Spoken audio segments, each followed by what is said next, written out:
Alright, today's the day. The most anticipated day of my entire life for the past 3 months has finally come. I want to explain everything that's been going on for the past 3 months, because so much has gone on over the past 3 months that I haven't spoke about, behind the scenes information that I found out that could have possibly changed the entire next year of my entire life. Plans that I had could possibly not have happened if today didn't come around exactly when it came around, if I didn't get lucky, if I didn't go through the process that we went through. Right now, I'm going to give you a huge update in everything that's been happening, everything that's going to happen now, everything that can happen now. I'm going to get started off with the moment I got told in Dallas I had a limited amount of time left in America, because over the past 2 years, from January the 24th, 2018, so almost 2 years now, I've spent 187 days in America on an ESTA, which is a 90-day visa that you can get if you live in the UK and you want to go travel. Typically, what the US government wants, if you have an ESTA, to be able to return to America for another 90 days, you have to mimic the time you were spending in America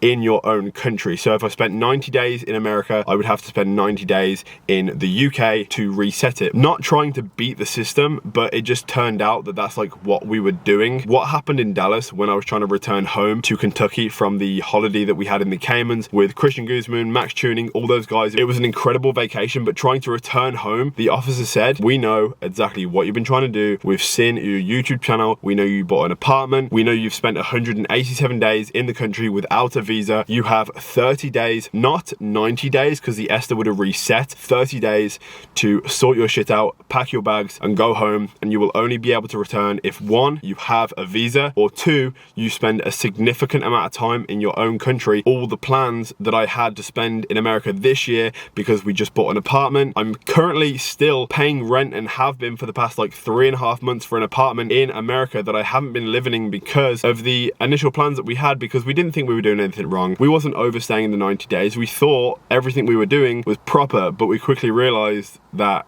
it wasn't. Applying for a visa for most people sounds like a very easy thing, but for me, due to certain circumstances that have happened over the past 2 years, the amount of time I spent in America, a situation that happened in the Bahamas where I'm not going to go into details about it, but I accidentally forgot that there was something in my toiletry bag to do with sporting enhancement. I basically forgot that some of my stuff was in my toiletry bag. It wasn't testosterone, it was Arimidex, which is an estrogen decreaser, and they were like, "Are you prescribed this Arimidex?" And I was like, "Obviously not." And they were like, "Are you importing this into America? Do you realize this is a federal offense and you could literally be never allowed back in America?" And it was the biggest mistake, and it was stupid because I didn't even know it was in there. I forgot it was in the zipper compartment. Every time I enter America now, they empty my bag because they think I'm importing stuff into the country when I'm obviously not. So that is another reason, obviously, why getting a visa for me was so hard in the first place. So we applied for a P1 visa, which is a professional athlete visa. I quickly realized, after paying £5,000 for the lawyers to help us out with the process, the premium processing, which was another £1,000. After undergoing the whole process, I realized that the one thing I needed, which I didn't have, was pro status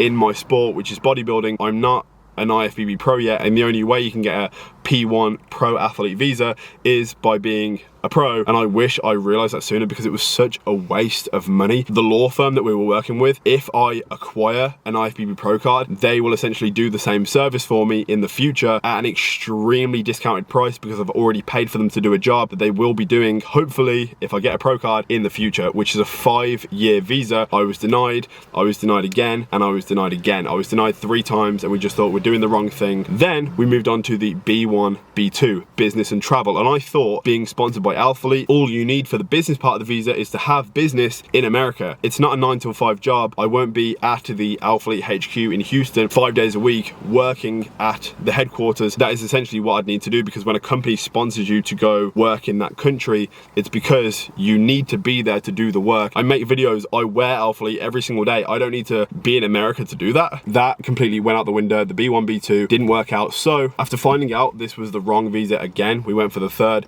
and final attempt. The reason this was the last attempt, because the only other 2 visas I'm applicable for is the O1, which is extraordinary ability, which is a 3-year visa, but you need to have a plethora of articles traditionally written about you in the mainstream media, which I don't yet have. And then the other one is a K1 visa, which is a marriage visa, and I want to do it once and I want to do it right, and I want it to be for the right reasons, and I want it to be perfect, and I want to be in a financial position where I can buy the ring I want and buy my bride the perfect dress that she wants, and to be able to afford those incredible things. And I could afford those things, it's just not for the right reasons right now. So the K1 was a no, the O1 was a no. All that's left is the B2. We already filled out all the paperwork for the B1, B2, so it was actually really easy because we already had the fucking fat folder of information that you essentially have to take to the meeting in case of any questions about bank statements, travel plans, business, how you make your income. Everything you've been doing for the past like 5 years of your life, you had to put in a folder, which we already had from the previous visa. We got to the embassy. I had my first meeting, which is the easy one, which they basically ask you, why do you want to be in America? And they fill out the basic questions, and then you are sent off to the next part of the embassy. The big meeting, it's the important meeting. It's the meeting where they basically give you the visa. They tell you if you're denied or you're accepted. So at this point, I was so nervous. I was drenched in sweat because the first meeting, it went really well. And I was like, holy shit, could I get it right now? I was feeling anxious, but at the same time, very happy and hopeful that I could actually get it this time. When I heard the conversation of the officer and the applicant in front of me while I was waiting my turn, the applicant wasn't having the best day and he was denied, and the officer gave him the information of, if you have ever been denied a visa in your entire life, whatever the visa is, you will no longer ever be able to apply for an ESTA. I didn't know this, so if I was denied this B2 visa, which would have been my third denial of a visa, I would never be able to apply for an ESTA again, which was my only way of entry into America. If you don't have an ESTA, you are not getting into America unless someone ships you in a box overseas, so you would essentially be an illegal immigrant in the country. That would be literally the only way to get into the country. Obviously, all the thoughts in my mind were, if I don't get this right now, if I don't pass this meeting, which is in the next 5 minutes, I am literally screwed. I will never go back to America. I will never get back in my apartment. The plans for competing, because this is the biggest reason, the 2 shows that I have planned to do next year are the North Americans, which give out the most pro cards. That's in August, and the Amateur Olympia in Vegas in September. That is also a show that gives out IFBB pro cards for international competitors. I want to do the shows in America and not in Europe that give out pro cards, because it's a lot better when applying for a P1 visa to get into America having done American shows. It just makes a lot more sense, and it looks a lot better on a P1 visa applicant form. While I was stood there having learned this information, literally just like, I started to shake. I started to get so nervous, and so like, how am I going to tell Brittany if I don't get this visa? Not only did we not get the visa, but I actually can't go back to America, period, because we still had plans to celebrate Christmas, New Year's, Thanksgiving, my birthday, which are all in a month and a half of each other. So obviously we said, if we don't get the visa, it's okay. We can spend the next 2.5 months in America anyway, celebrate all these things. Then I'll just come back to the UK, spend 6 months here, then go to America late July, having spent those 6 months in the UK, still being able to compete in those shows. But I just learned that all these things and plans that we were telling ourselves to help us get through the situation were absolute bullshit, and none of it meant anything, because if I didn't get this, then we are pretty much done for. I went and I had the meeting with him, and honestly, he was such a genuinely nice guy, and unlike the first meeting I had, he took time to understand and to really get to know my reasoning for wanting to be in America. And he said to me, you're a pretty nice guy, I completely understand where you're coming from, and I'm going to accept your B2 application form. And I felt like crying. I couldn't believe it. Every worry that we had for the past like 3-4 months had finally ended. This was a week and a half ago. Your passport will be available for pickup. You will have the visa, and you will be able to enter America on this visa for a 6-month period, but lasting for 10 years. So I can go to America for the next 6 months, return for a small amount of time, maybe a couple of weeks, maybe 6 weeks, to spend time with friends and family here in the UK. But then I'll be able to return to America for another 6 months with no issue. We're about to drive to the pickup location to hopefully retrieve my passport that should have a visa page inside it. So we have a flight booked this Monday. Today is Friday. If my passport has this stamp in it, I'll be going back in 2.5 days. Let's do this. Collections. So we just sat down in the pickup office, this DX. Oh, push. Thank you.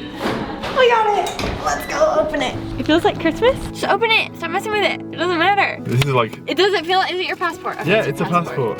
Moment of truth. Ticket, that's my candidate number. Is that... Like it'll be like a page. It'll be like in the back. Oh. No, that's not it. No, not the very back. Just like scroll on through. Oh my gosh, how sad would it be if we... Wait!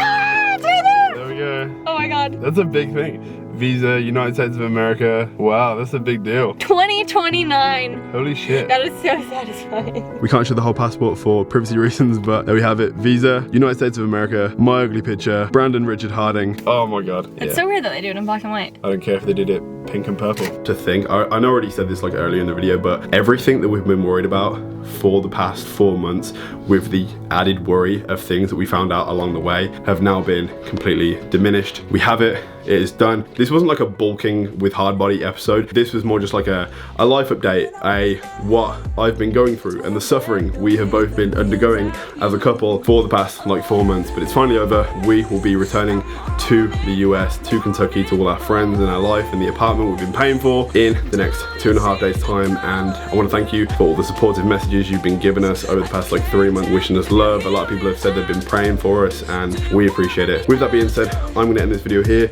Me and Brittany have still got a train today. We're gonna go to the Christmas market because there's a Christmas German market in Birmingham outside the Bullring that we're gonna go to, because today is the last day that we can go there, because obviously we need to start packing. So if you enjoyed this video, please smash the like button if you haven't already. Join the Dom Squad, please subscribe, and I'll see you guys in the next video. Peace.